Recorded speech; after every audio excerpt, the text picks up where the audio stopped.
If you think eating disorders are rare, think again. Let's break the silence.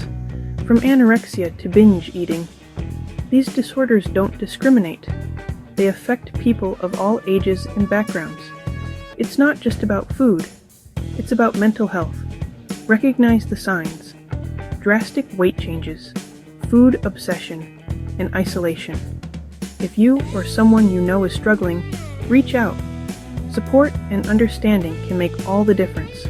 Check out my video on eating disorders on my YouTube channel. Please like and subscribe.